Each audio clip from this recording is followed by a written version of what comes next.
안녕하십니까, 이재성입니다. 포도를 먹고 나서 버리기 아까운 부분이 있어요. 바로 이것, 포도송이 가지입니다. 이걸 어디다 써요?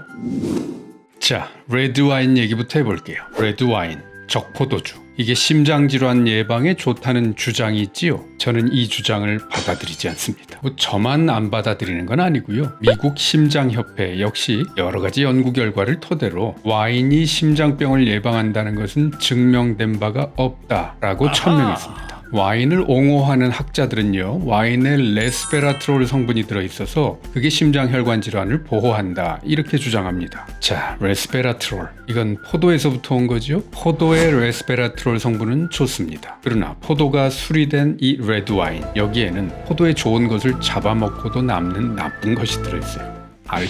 알코올은 레스베라트롤을 이깁니다. 알코올은 국제암연구소가 1군 발암물질로 분류한 강력한 발암물질입니다. 그럼에도 불구하고 오늘날 가장 경시되고 있는 발암물질이 바로 알코올, 술입니다. TV에서 광고까지 하죠. 이 발암물질을 즐기라고. 저도 마시면서 이 소리를 합니다.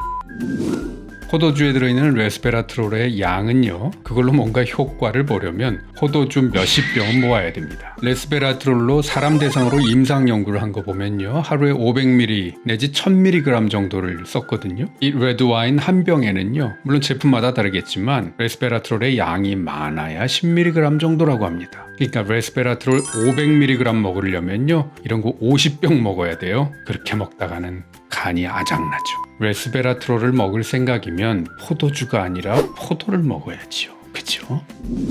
자, 레스베라트롤로 임상 연구한 논문들을 쭉 리뷰한 논문을 보니까요, 이 레스베라트롤이 아주 강력한 항산화 작용이 있고 또 염증을 방지하고 혈액순환을 개선하는 효과도 있어서요, 이게 심장혈관을 보호하는 데 긍정적일 것 같기는 해요. 또 인슐린 저항성을 낮춰서 당뇨를 예방하는 데도 도움이 될 수 있고 지방간을 개선해주는 효과도 기대할 수 있다고 합니다. 포도주가 그렇다는 말이 아니고요, 레스베라트롤이요. 아니, 이런 데에는 이미 약효가 인정되고 있는 멀쩡한 약들이 있잖아. 그런데 뭐하러 이런 걸 찾아? 라고 생각할 수도 있지만 우리 주변에서 음식으로 만나는 것들 중에서 조금이라도 도움이 될 수 있는 게 있다면 한번 활용해보는 것도 좋지요. 자, 그런데요, 이 포도의 어느 부분에 레스베라트롤이 더 많을까요?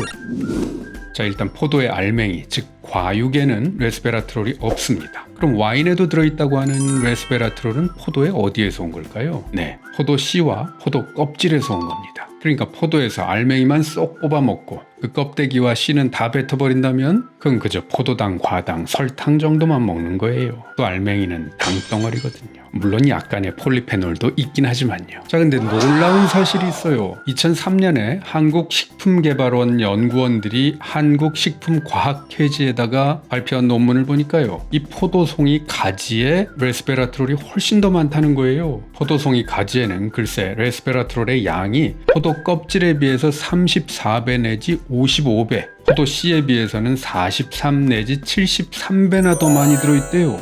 헐.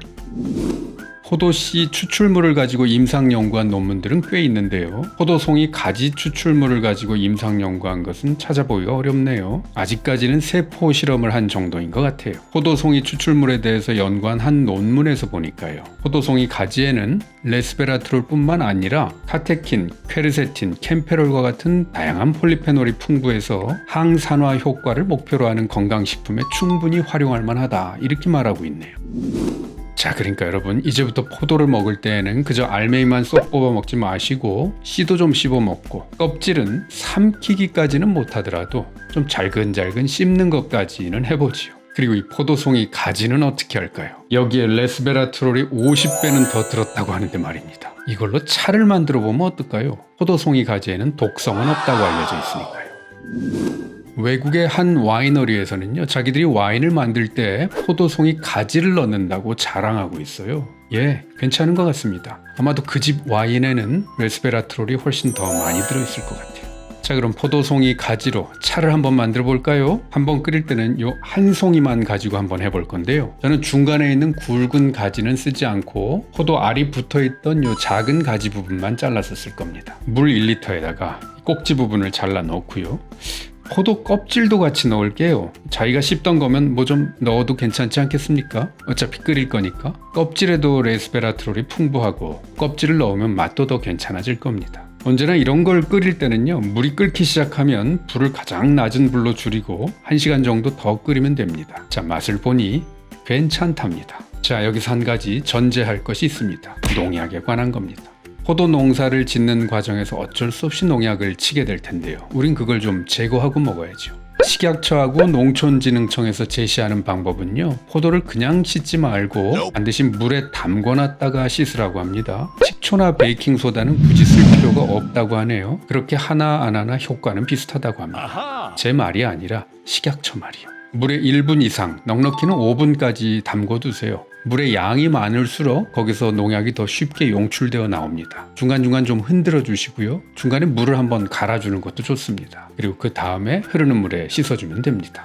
우리가 식탁에서 흔히 만나는 음식들 알고 먹으면 더 감사해지고 더 건강해집니다. 소식 놓치지 않으려면 구독하기 버튼 꾹 눌러주세요. 지금까지 한의학 박사 이재성이었습니다.